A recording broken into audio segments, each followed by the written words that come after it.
Bom dia, irmãos. Paz seja convosco. Dando continuidade ao nosso estudo na Palavra de Deus, agora na segunda carta de Paulo aos Tessalonicenses. Segunda carta de Paulo.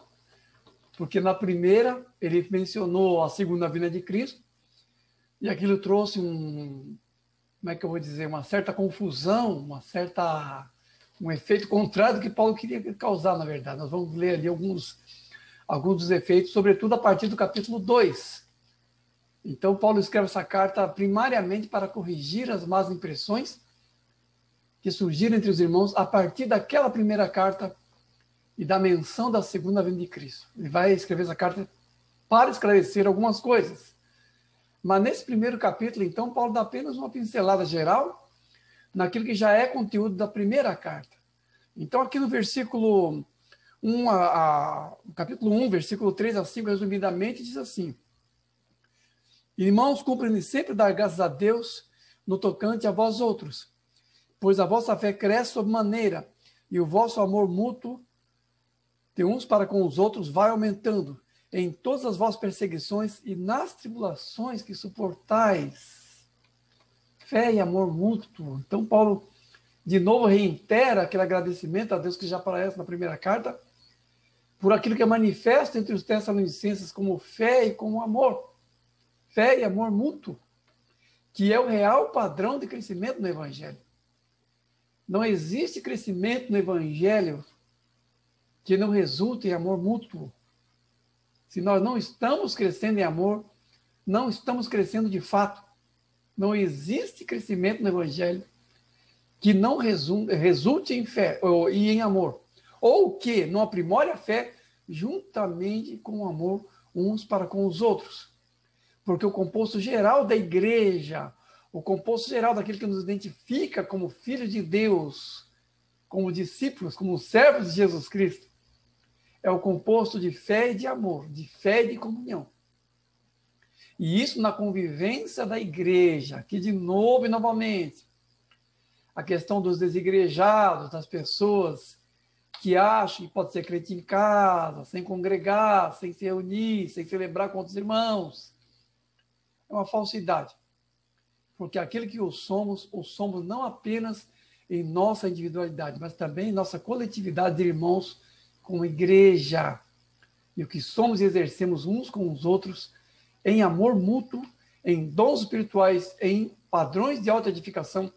Isso é o que perfaz a nossa real e mais verdadeira trajetória com o Senhor. Menos do que isso é, ironicamente, religiosidade individualista. Menos do que isso é misticismo. Menos do que isso é ideologia espiritualizada. Não mais do que isso. Então, Paulo louva a Deus, agradece a Deus primeiro por essa fé e esse amor que cresce entre eles. Justamente como efeito da perseguição. Curiosamente, a perseguição aqui depura. Ela não apenas prova a fé, mas a revela e a faz crescer. Porque a nossa fé, ela é provada pela perseguição. Ela é provada pelo seu contraste. Quando o Senhor Jesus conta aquela parábola das sementes, ele fala que a semente inconstante é aquela que, vindo a perseguição ou a tribulação por causa da palavra, logo abandona. Então, essa fé é uma fé superficial. Existe uma outra fé superficial, que é aquela das pessoas que se deixam amargurar, se deixam esmorecer, se deixam assim, contaminar pelo mundo, contaminar pelo desânimo, ou contaminar por uma vida espiritual opaca. Esses são os que caíram entre espinheiros. A palavra é sufocada. Muitas vezes não resulta em que a pessoa abandone a igreja, mas a pessoa continua indo na igreja, mas de uma maneira muitas vezes superficial, de uma maneira muitas vezes sem crescimento, apenas indo. Mas a fé debaixo de perseguição, essa fé dos Tessalonicenses, debaixo de perseguição e provação, ela acaba tendo o efeito de depurar, de acrisolar, de pôr a teste. Coragem sob fogo, é um filme antigo, né, que tem esse nome. Então acaba que a provação deles, a perseguição que eles sofriam, fazia com que a fé deles aumentasse, justamente porque ela era exercida debaixo de seu contraste, debaixo de pressão. debaixo daquilo que aprovava em sua validade. Isso é o que acontecia.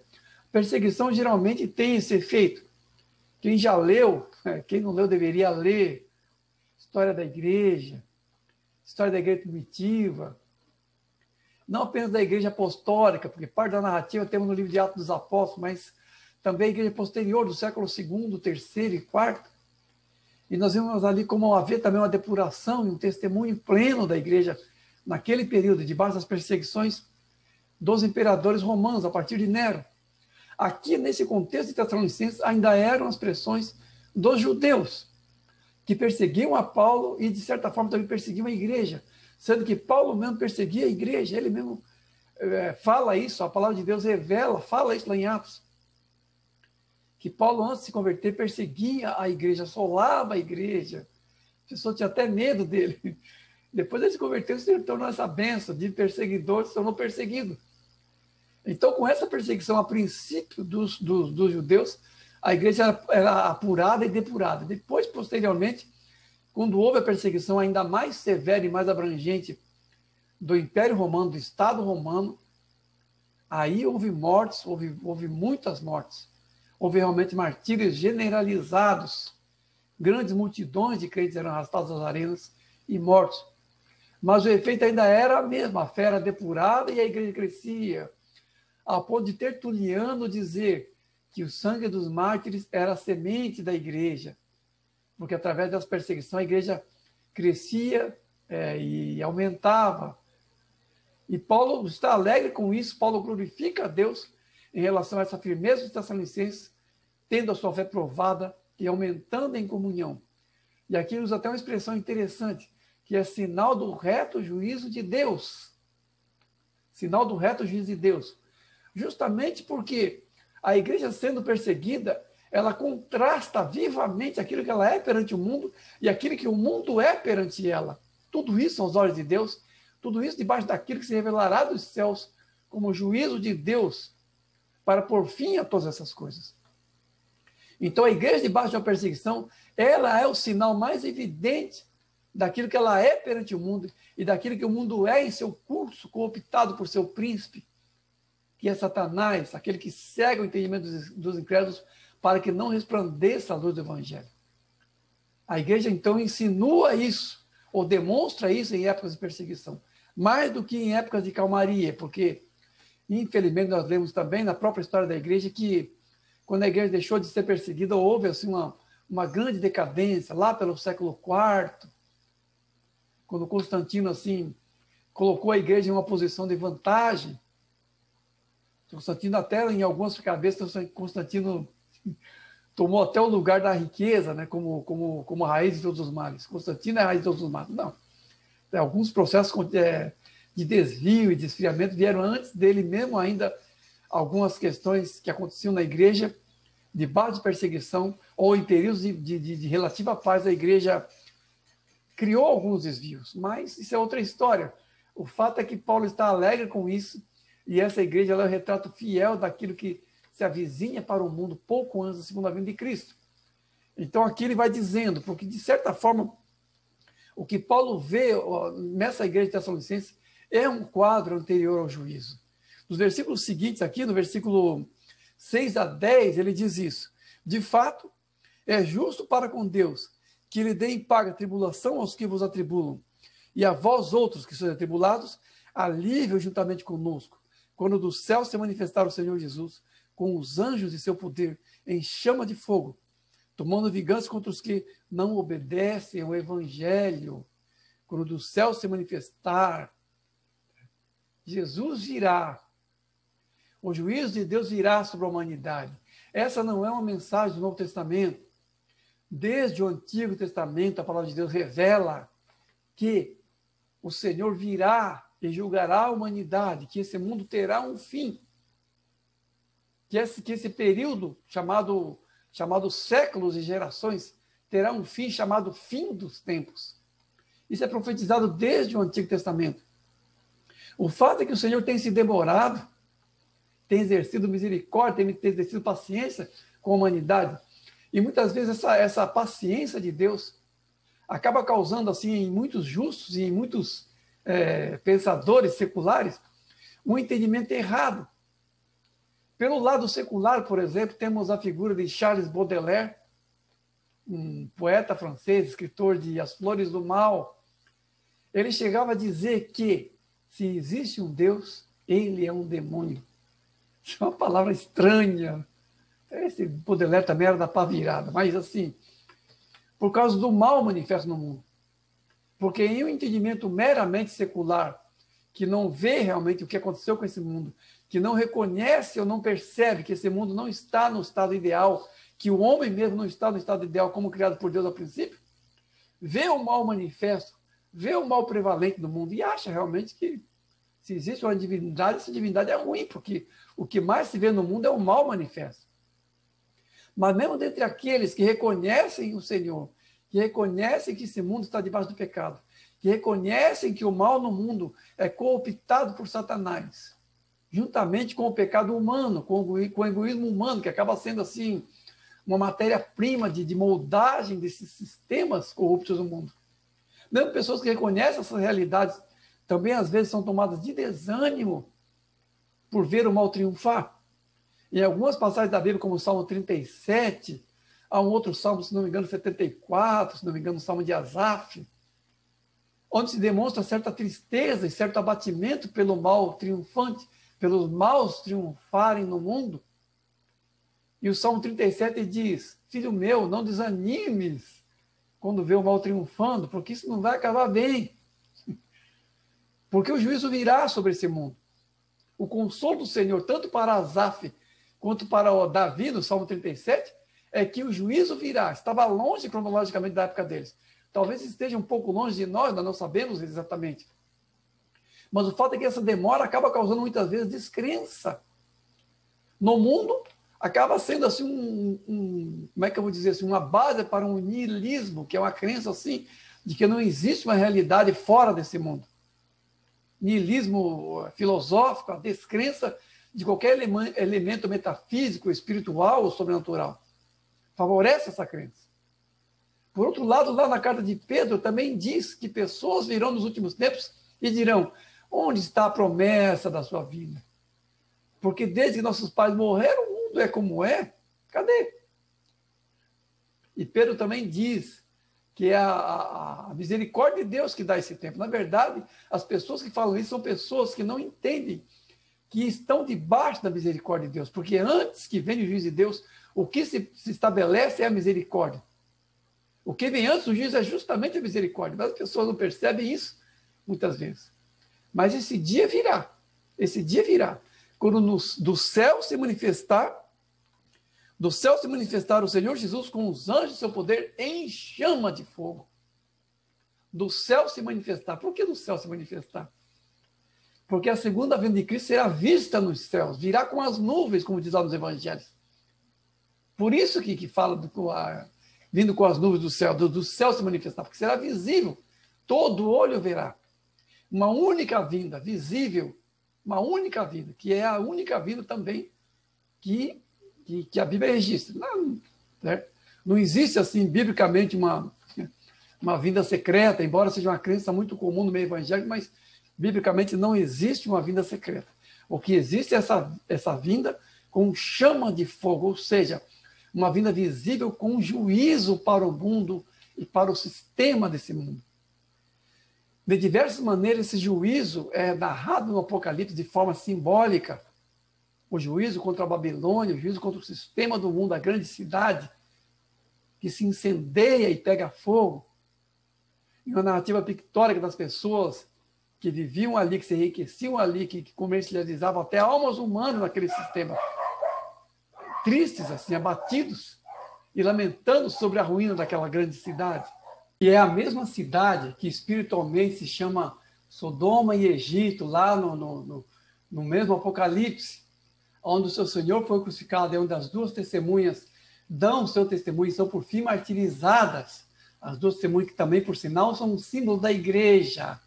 Essa cidade sofrerá esse juízo na segunda vinda de Cristo. O que temos em Apocalipse são narrativas pictóricas desse dia, em símbolos e em imagens, muitas vezes de batalhas, muitas vezes de chamas, muitas vezes de fogo do céu, coisas do tipo.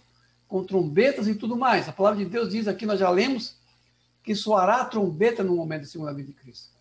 O Senhor Jesus falou no Evangelho que ele reuniria seus escolhidos com um poderoso clangor de trombeta.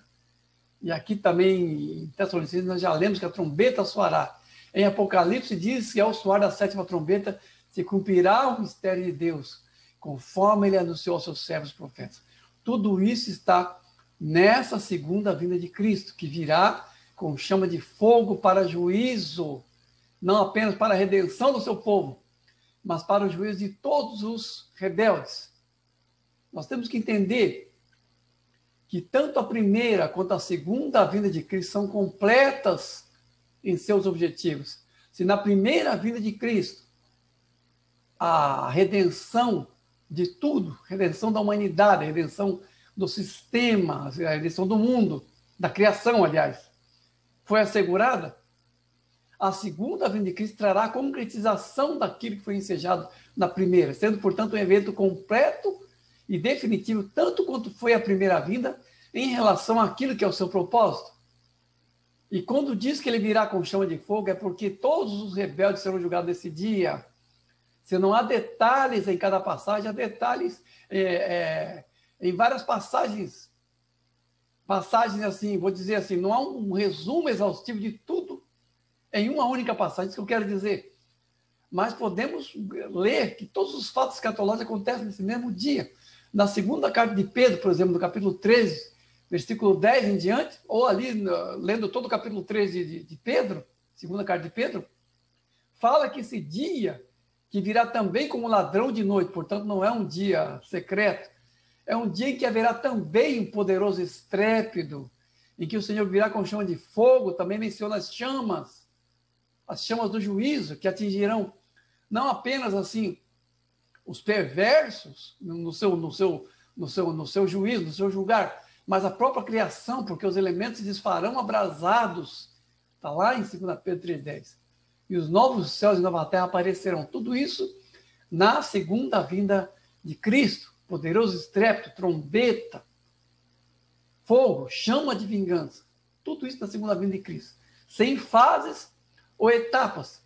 Porque o que se segue dessa destruição, o que se segue desse tremendo juízo que vem sobre os maus é a eternidade. Porque o juízo final é o juízo para a eternidade. É o que virá após isso. O que virá após isso. O juízo final do mundo e do sistema. Aqueles que não obedecem ao Evangelho, nos versículos seguintes, diz: sofrerão pena de eterna destruição, banidos da face do Senhor e da glória do seu poder. E aqui não vamos entender destruição como aniquilamento, como dizem os adventistas, mas condenação. Porque nós vamos ler na segunda carta também que o homem da iniquidade, que é associado com o anticristo, também sofre a destruição. O Senhor Jesus o matará na sua segunda vida. Mas nós não entendemos isso, que ele será aniquilado, porque lá em Apocalipse diz que a besta e o falso profeta são lançados na água de fogo e enxofre, assim como todos os condenados.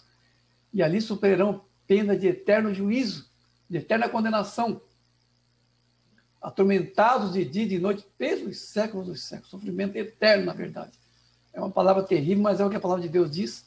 Nós não temos a menor autoridade para falar uma outra coisa, amenizar esse aspecto. Porque esse dia que o Senhor virá, trará essa condenação a todos os rebeldes, desde os anjos, porque também é dito lá na carta de Pedro e na carta de Judas, que esse dia é o dia reservado para o juízo dos anjos caídos e a humanidade impenitente. Todos conjuntamente serão julgados em um mesmo dia, na segunda vinda de Cristo. Porque se ele veio redimir, na primeira vez, virá julgar e atribuir a sorte eterna a todos também em sua segunda vinda. Essa passagem especificamente fala mais até do juízo que virá sobre os maus nesse primeiro momento. Mas em seguida, Paulo fala desse mesmo evento com relação aos que creem, com relação a nós. Diz assim, versículo 11 e 12. Quando vier para ser glorificado nos seus santos e ser admirado em todos os que creram naquele dia, ele virá sim com chama de vingança, ele virá sim trazendo condenação para os rebeldes, anjos e homens, mas também virá para ser glorificado nos seus santos, para trazer para nós, a igreja, o nosso resgate final, a adoção do nosso corpo, a nossa glorificação, porque como já lemos antes, quem estiver vivo nesse dia terá o seu corpo transformado, glorificado imediatamente. Enquanto que os que estiverem mortos ressuscitarão com corpos gloriosos e iremos juntos ao encontro do Senhor nos ares, porque ele vem com as nuvens do céu. Essa vinda, como ladrão, é essa vinda repentina para o mundo, mas gloriosa para nós, percebida e entendida para nós por meio dos sinais que já foram dados pelo Senhor, que indicam a proximidade desse grande evento. A adoção do nosso corpo acontecerá nesse dia. Por isso que diz aqui, ser glorificado nos seus santos, porque seremos semelhantes a eles, porque haveremos de vê-lo como ele é, como diz lá em João, como diz lá no final de 1 Coríntios 13, conheceremos como somos conhecidos, veremos plenamente. Esse dia vai ser o dia de glorificação e de plenificação da redenção dos santos, da igreja, a plenitude da participação com ele, em tudo que ele realizou. Seremos manifestos com ele nesse sentido. Quando o Senhor Jesus se manifestar, nós seremos manifestos com ele, porque o nosso corpo glorioso aparecerá nesse dia, tanto nos ressuscitados quanto naqueles que serão glorificados, estando vivos nesse mundo, nesse dia, para ser admirado em todos os que creem, porque o desvendar da sabedoria de Deus será nesse dia. Apocalipse, na sétima trombeta diz, quando tocar a sétima trombeta, se cumprirá o mistério de Deus, o qual o Senhor revelou aos seus servos, os profetas. Então esse mistério de Deus será revelado nesse dia, e todos admirarão, e todos glorificarão o Senhor, e todo joelho se dobrará diante de Jesus, e glorificará Jesus, e glorificará o Pai. Darão glórias à Santíssima Trindade.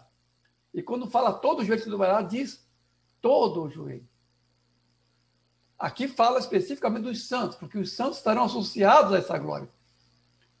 Mas os rebeldes também farão isso. Satanás, os demônios, os perdidos, também nesse momento se ajoelharão perante o Senhor e o glorificarão. E proclamarão a sua justiça antes de receberem a justa sentença de sua condenação eterna. Uma vez eu vi um filme chamado Megido, e nesse filme aparece no final, na segunda vinda de Cristo, o diabo assim, se esforçando e se ajoelhando na marra. Pessoalmente, eu acredito que não será na marra. O que haverá vai ser a revelação plena e irretorquível da soberania, da soberana sabedoria e justiça de Deus. De modo que mesmo aqueles condenados glorificarão o Senhor em plena acepção de aceitar a sabedoria, de se curvar perante ela, ainda que não usufruindo dela na eternidade, ainda que sendo banidos da face do Senhor e da glória do seu poder, e sofrendo pena de eterna condenação em seguida. Mas esse momento de plena revelação e de pleno entendimento virá sobre tudo e sobre todos, porque a segunda vinda de Cristo é a plenitude de tudo para a eternidade. Será o dia do cumprimento do nosso anelo mais profundo e da nossa esperança mais pungente. Será dia de trevas para o resto da humanidade, mas para nós será a nossa glorificação final e a nossa participação naquilo que o Senhor tem feito em sua obra redentiva nos novos céus e na nova terra. Amém? Deus abençoe, irmãos.